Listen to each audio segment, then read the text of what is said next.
नाजरीन, आप देख रहे हैं सरप्राइज सिलसिला। मैं हूं महबूब रजा सिद्दीकी। आप जान सकते हैं दिल्ली इलेक्शन का रिजल्ट आ चुका है। 27 साल के वनवास के बाद आम आदमी पार्टी की सरकार जा चुकी है, बीजेपी की सरकार आ चुकी है। ऐसी सूरत हाल में क्या वजूहात था कि अरविंद केजरीवाल खुद हार गए, सिसोदिया हार गए, सत्येंद्र जैन हार गए, सौरभ भारद्वाज हार गए, सोमनाथ भारतीय हार गए, बड़े बड़े दिग्गज लीडर हार गए। आम आदमी पार्टी खुद ऑलमोस्ट 22 सीट पर जाकर के सिमट गई, जो 62 सीट हुआ करता था। क्या रीज़न है, क्या वजूहात है, ये समझना बहुत ज़रूरी है। इसके बैक पोर्शन, फ्लैशबैक में जाना होगा, मतलब पसमंजर में जाना होगा, थोड़ा सा पीछे जाना होगा। आप जो बोते हैं ना वही काटते हैं। फारसी की कहावत बहुत मशहूर है, चा कंडरा चादर पेश। कुआं खोदने वाले के सामने में कुआं, आप जैसा करोगे वैसा ही पाओगे। लोग बड़े बड़े दिग्गज कह रहे थे हार की तो बहुत सारी रीजन है, जिसमें से जो सबसे ज्यादा अहम रीजन है कि हरियाणा में जिस तरीका से आम आदमी पार्टी और केजरीवाल ने वहां पर गेम प्लान सजाया था कांग्रेस को हराने के लिए, बीजेपी को लाने के लिए, आज वो प्लान जो है, गेम प्लान, वो दिल्ली में हो चुका है उनके साथ। गुजरात में जाकर के कांग्रेस को हराया, गोवा में जाकर के कांग्रेस को हराया, रिसेंटली हरियाणा में पूरी सीट पर आम आदमी पार्टी को खड़ा कर दिया तो वो हार गए। और इस बार 70 सीट की दिल्ली इलेक्शन में यही हुआ। जितने मार्जिन से आम आदमी पार्टी के कैंडिडेट्स, 40 कैंडिडेट्स ऑलमोस्ट हारे हैं, उससे ज्यादा कांग्रेस के उम्मीदवारों ने वोट हासिल किए हैं। कहीं कहीं पर तो बहुत ज्यादा टक्कर में भी रह गए। तो ये अच्छी नंबर 1 वजूहात ये हो गई। तीसरी अहम बात, उनका विजन क्या था, उनकी फिक्र क्या थी, उनकी सोच क्या थी, सियासत में उनकी आइडियोलॉजी क्या थी। वो बोले थे न खाऊंगा न खाने दूंगा, ईमानदारी के साथ राजनीति करूंगा, घुसखोरों को बंद कर दूंगा, लोकपाल बिल लेकर के आएंगे, आम आदमी का राज होगा और वीआईपी कल्चर है, मैं इसको खत्म कर दूंगा। मगर इस बार वो थोड़ा सा बुझे हुए थे। वो जिस हवेली में रहते थे, कांग्रेस के एक्स प्रेसिडेंट राहुल गांधी ने बोला शीश महल में रहते हैं। देश के वजीर आजम नरेंद्र मोदी साहब ने कहा कि आप शीश महल में रहते हैं। आपने बोला था यमुना के पानी को साफ सुथरा कर देंगे, पीने के लायक कर देंगे। वहां पर कारपोरेशन में आपकी बोर्ड है, आपके मेयर से वो नहीं कर पाए। दूसरी बात, आपने मोहल्ला क्लिनिक, गांव क्लिनिक, एजुकेशन सिस्टम को ठीक करने की बात किया, वो नहीं कर पाए। मुसलमानों ने मुत्तहिद होकर के सारा वोट 2 मरतबा आपको दिया। 2013 में आपकी पहली बार सरकार आई, शीला दीक्षित की 3 टर्म की सरकार को आपने हरा दिया, जो बीजेपी बार बार कोशिश करके नहीं हरा पाई थी। एक विकल्प नजर आया था आम आदमी को बीजेपी के अगेंस्ट में। एक ऐसा आदमी है जो सबको लेकर के चलेगा, सबको साथ में लेकर के चलेगा। मगर दिल्ली में राइट्स होता रहा, आप आंखों में पट्टी डाल करके बैठे रहे। मगर वो जहां पर राइट्स हुए थे जहांगीरपुरी एरिया में, आप वहां पर जाकर के कुछ नहीं कहा, न जाकर के देखा, न राइट्स को खत्म करने की कोशिश की। तो वो वहां के जो दिल्ली के लोकल मुसलमान वोटर्स थे, वो अपने जहन में यह बात रखे हुए थे। जब कोरोना काल में का टाइम आया तो आप तबलीगी कोरोना बोलने लगे और तबलीगी जमात के कितना करोड़, उसके लिए अलग से नंबर्स निकाल के पेश करने लगे, जिसकी वजह से जहां पर मरकज है जमात का, वहां से मनीष सिसोदिया जी हार गए। इसलिए कि ये सब चीज आप समझ रहे हैं कि होता कैसे है। पिछली मर्तबा मुसलमानों की 9 सीट में से ज्यादातर सीटें, 1 सीट को छोड़ करके सब आपके पास आ गई थी। इस बार आपके पास नहीं आ पाई, मगर तब भी आप एहसान मानिए, मुसलमानों का ज्यादातर वोट दिया। तकरीबन पिछली मर्तबा 2020 में जो मुसलमान जीते थे वो ऑलमोस्ट 5 मुसलमान थे। इस बार जो मुसलमान जीत करके आए आम आदमी पार्टी से, वो 4 मुसलमान हैं, जिसमें से मैं नाम बोलूँगा चारों। अगर ये 4 मुसलमान नहीं जीतते तो 22 में से इनकी सीटें 18 हो जाती ऑलमोस्ट। इमरान हसन जीते हैं बल्ली मारान से, आले मोहम्मद इकबाल जीते हैं मटिया महल से, अमानुल्लाह खान जीते हैं ओखला से, चौधरी जुबैर अहमद जीत चुके सिलमपुर से। तो ये 4 मुसलमान थे, चारों मुसलमानों ने जीत हासिल की। पिछली मरतबा 5 MLA थे। और दूसरी सीट जो मुस्तफाबाद से भी जीत जाते, मगर मुस्तफाबाद में आम आदमी पार्टी ने भी अपना कैंडिडेट, सॉरी ये MIM असदुद्दीन अवैसी ने भी अपना कैंडिडेट खड़ा कर दिया था, कांग्रेस भी था। तो यहाँ पर क्या है, तीन कोनिया मुकाबला हो गया। कांग्रेस काफ़ी मजबूती के साथ लड़ रही थी, आम आदमी सॉरी MIM भी लड़ रहे थे, आम आदमी भी लड़ रहे थे। तो ऐसी सूरत हाल में मुस्तफाबाद से बीजेपी का कैंडिडेट जीत चुका है। ये हो गई। और हार की बहुत सारी वजूहात है। हार की वजूहात क्या है कि आप थोड़ा सा बीजेपी के रास्ते पर चलने लगे थे। बीजेपी के रास्ते में क्या चल रहे थे, आप सोच रहे थे कि आपने, वही केजरीवाल है जिन्होंने कहा था कि नोट में है मां लक्ष्मी की तस्वीरें होनी चाहिए, मगर पता नहीं आप गांधी जी से क्या बैर है नहीं है।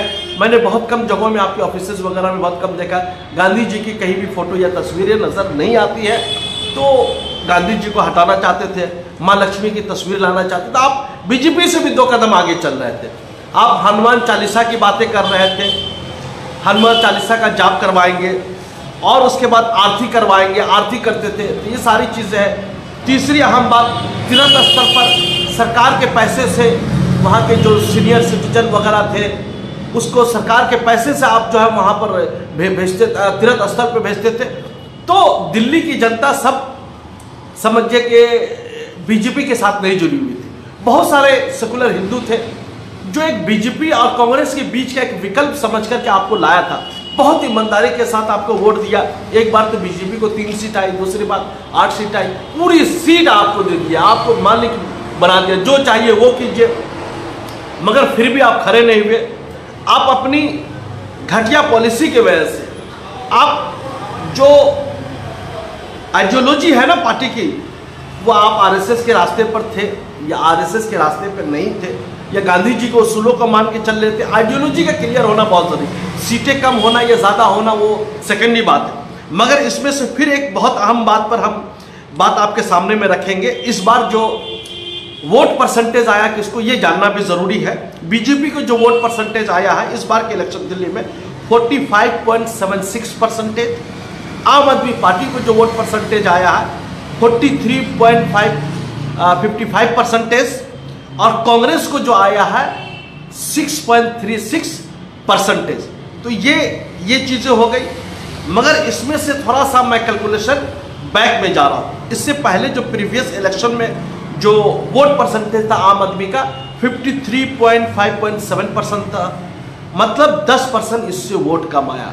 10% वोट कम आने से इनकी वो जो सीटें थी 40 सीटें कम हो गई, 10% से वोट कम आने से। दूसरी बात, बीजेपी को फायदा हुआ है 7% वोट का। वो फायदा हुआ जिसकी वजह से उसकी जो वोट शेयर पिछले मरतबा 38.51% था, इस वक्त होगा 45.76% हो गया। मतलब 7% वोट बढ़ने की वजह से बीजेपी को 40 सीट का मुनाफा हो गया, फायदा हो गया, जिसकी वजह से फुल बहुमत को सरकार बना पा रही है।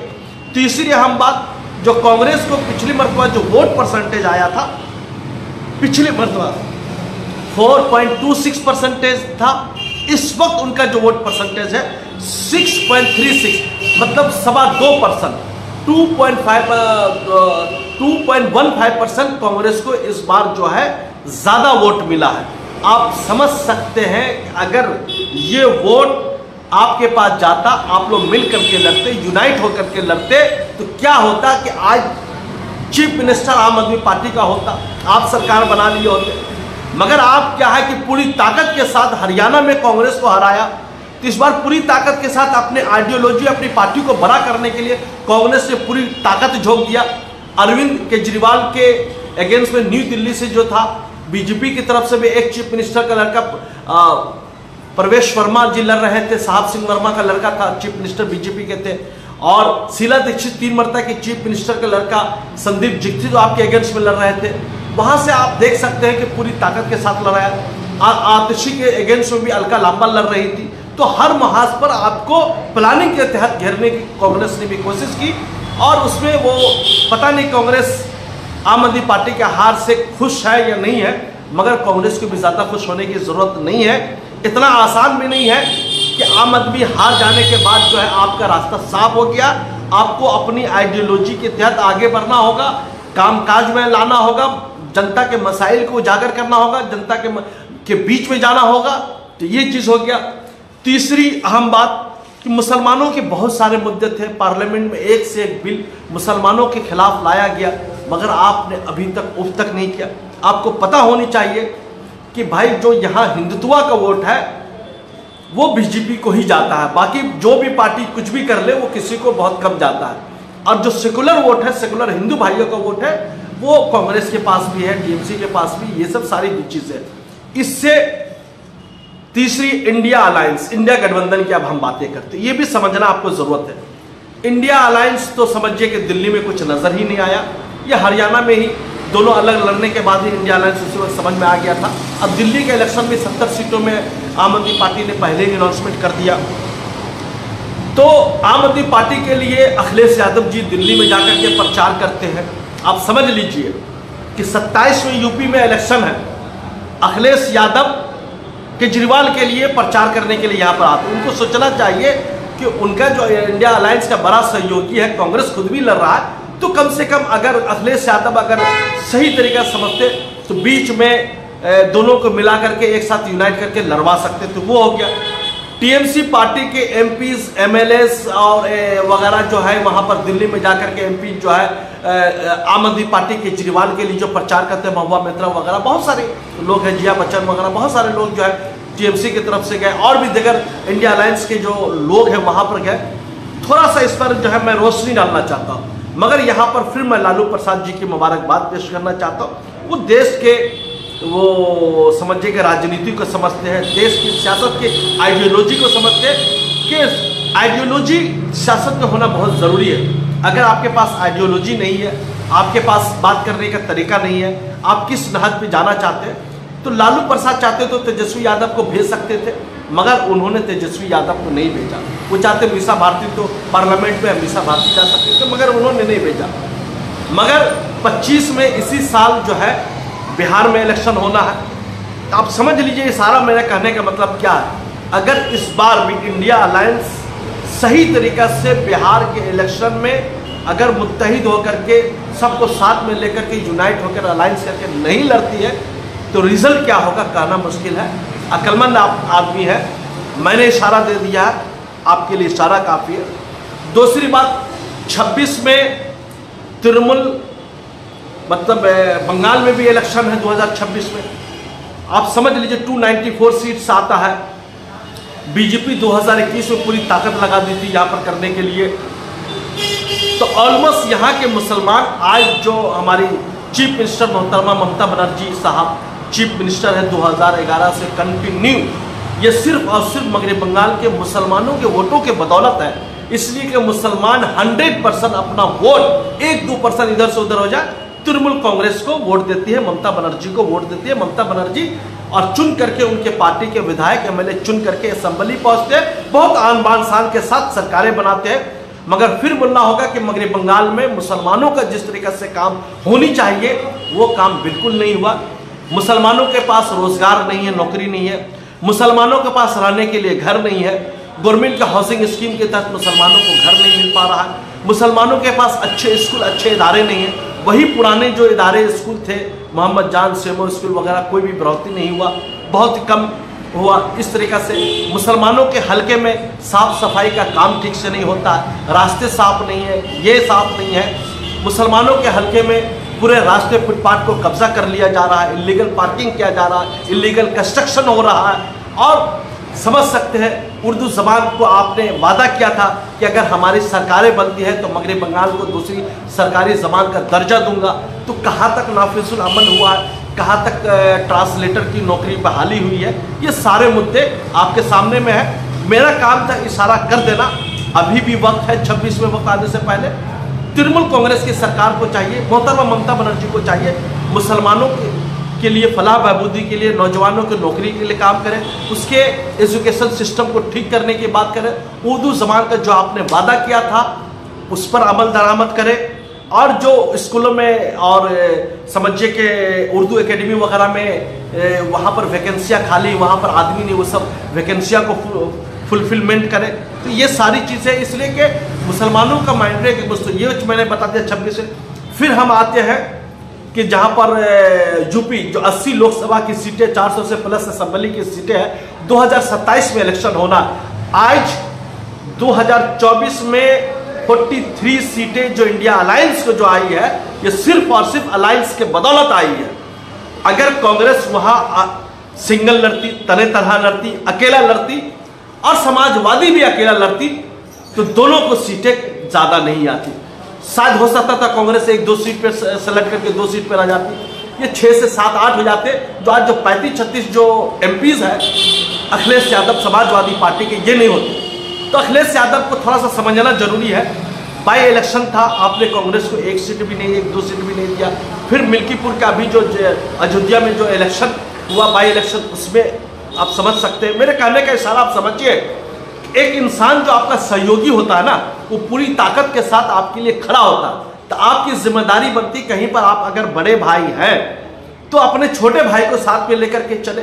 आज राहुल गांधी जिस तरीका से आरएसएस के खिलाफ बोल रहे हैं, आरएसएस की नीतियों के खिलाफ बोल रहे हैं, मोदी जी के कारनामे को उजागर कर रहे हैं, हो सकता है कि उनको टाइम लग सकता है, मगर क्या है ना, वो सही रास्ते पे चल रहे हैं। आप समझ लीजिए, वक्फ अमेंडमेंट बिल का मामला 2024 का, सारे मुद्दे सामने में पड़े हुए। तो मेरा इशारा करने का मतलब था, बहुत तवील बात नहीं करूंगा, हारने की वजूहात मैंने बताया।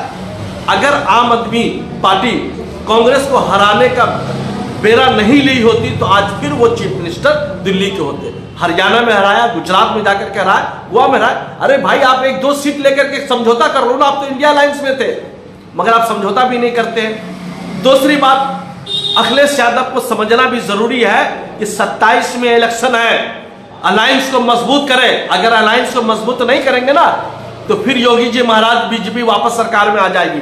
तो समझना जरूरी है, अगर बाई इलेक्शन आता है तो कम से कम आपके साथ जो अलायंस दल है ना, उसको भी साथ में लीजिए और साथ में बराबरी कर दीजिए। थोड़ा सा सेक्रीफाइस, कंप्रोमाइज, कुर्बानी देना सीखिए। अरे मुखिया तो आप ही बनेंगे, अगर यूपी में सरकार बनेगी तो कौन चीफ मिनिस्टर? कांग्रेस का तो ही ना बनेगा, आम आदमी पार्टी, सॉरी, समाजवादी पार्टी का बनेगा। तो दिल को बड़ा रखना बहुत जरूरी है। और इसी तरीके से मैं फिर बोलना चाहता हूं कि बिहार का इलेक्शन बहुत ही जबरदस्त होने वाला है। तैयारी अभी से भी शुरू है। वहां पर प्रशांत किशोर ने भी अपनी एंट्री कर ली है और MIM तो जाते ही है, आप जान सकते हैं। तो मेरे कहने का मतलब है, अभी भी वक्त है।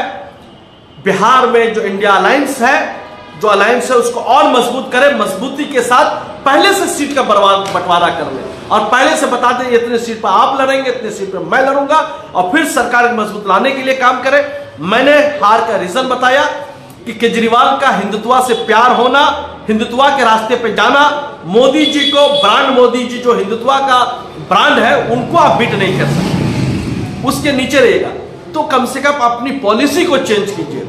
जो लोग आपको वोट देते हैं, जो जिताते हैं, आप मुसलमानों के लिए मारा गया, पीटा गया, मुसलमान दंगे होते रहे दिल्ली में, आपकी सरकार थी, आप चीफ मिनिस्टर थे, आप देखने तक नहीं गए, क्या हालत थी। मगर मेरे कहने का मतलब यह है कि वोट लेते वक्त में मुसलमान सबसे अच्छा, न किसी पोस्टर बैनर में, न मेन स्ट्रीम में मुसलमानों के आम आदमी पार्टी ने जगह दिया।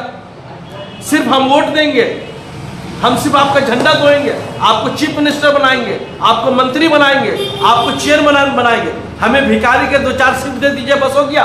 तो कहने का मतलब है कि हम ईमानदारी के साथ देते हैं, मगर आपको भी बड़ा दिल करना पड़ेगा। अगर बड़ा दिल नहीं कीजिएगा और अपनी जो लाइन लेंथ है ना, वो सीधा कर लीजिए कि आप किस तरफ हैं। आप आरएसएस के आइडियोलॉजी की तरफ है कि देश के संविधान को, आइन को बचाने वाले जो आइडियोलॉजी उसकी तरफ है? आपको रास्ता अपना क्लियर कर देना होगा। अभी भी वक्त है, अभी भी कुछ नहीं हुआ है। अभी भी जाकर के इंडिया अलायंस में बैठ करके सब लोग सर जोड़ करके बैठे, अखिलेश यादव भी बैठे, मोहतरमा ममता बनर्जी साहिबा भी बैठे, केजरीवाल भी बैठे, और लालू प्रसाद तेजस्वी यादव भी बैठे, संजय रावत और उदय ठाकरे बैठे, स्टालिन वगैरह बैठ करके एक ब्लू प्रिंट बनाए। और जिस तरीके से 2024 में दिखाया था, उसी तरीके उस वक्त अगर 1-2 दल नहीं निकले होते तो समझिए कि सरकार उसमें जा चुका था। मेरा काम था संक्षेप में, मुख्तसर में आपके सामने में बात पहुंचा देना। मैंने बात पहुंचा दिया है कि 3 जगहों में अगर आप इलेक्शन लड़ने के लिए भी जाते हैं, जो इंडिया अलायंस की दल होगी, जो सेकुलर दल होगा, उससे 1 सीट, 2 सीट, 3 सीट मांग लीजिएगा और उसके लिए प्रचार प्रसार कीजिएगा। आप देखिए किस तरीके से मजबूत हो जाते हैं। आपको तो पूरे हिंदुस्तान में ब्रांड है, आप केजरीवाल है, आपको लोग पहचानते हैं। अखिलेश यादव जी को भी बिहार जानी चाहिए, मगर वो पार्टी को समझिए कि इंडिया अलायंस के साथ मिलकर इंडिया अलायंस को जिताने के लिए जाना चाहिए। ममता बनर्जी भी हार जाए, इंडिया अलायंस को जिताने के लिए जब वहां का इलेक्शन हो जाए तो 26 में तमाम दल जो है बंगाल में आ जाए, अखिलेश यादव बंगाल में आ जाए, तेजस्वी यादव आ जाए, राहुल गांधी आ जाए, सब मिल करके टीएमसी पार्टी को जिता, इस तरीके से मामला करना पड़ेगा, तो फिर होगा एक अच्छा अलायंस बनेगा। मेरा काम इशारा करना था, मैंने इशारा कर दिया, फिर इस पर विश्लेषण करूंगा। हार की अहम वजह का बताया। बहुत बहुत शुक्रिया हमारे साथ जुड़ने के लिए, और इंशाल्लाह उम्मीद रहा तो हम लोग मंडे या ट्यूसडे को मैंने बताया था उर्दू एकेडमी के मुतालिक जो पार्ट 1 मैंने दिखाया था, पार्ट 2 उसका आने वाला है, इस पर भी गौर फिक्र करूंगा और इंशाल्लाह आपके सामने में जो सही बातें वो रखूंगा। मैं हमेशा आपके दरमियान में आता हूँ, आपके दरमियान आता हूँ। बहुत बहुत शुक्रिया, नवाजिश। Welcome to K-Mall, a premium project by Kaleem Group. K-Mall is in the heart of Kolkata's electronic, garment and lifestyle hub, Khidirpur. K-Mall, which is designed as a world-class mall, is the outcome of endless effort of our experts, combined with modern superb techniques and new age design. Book now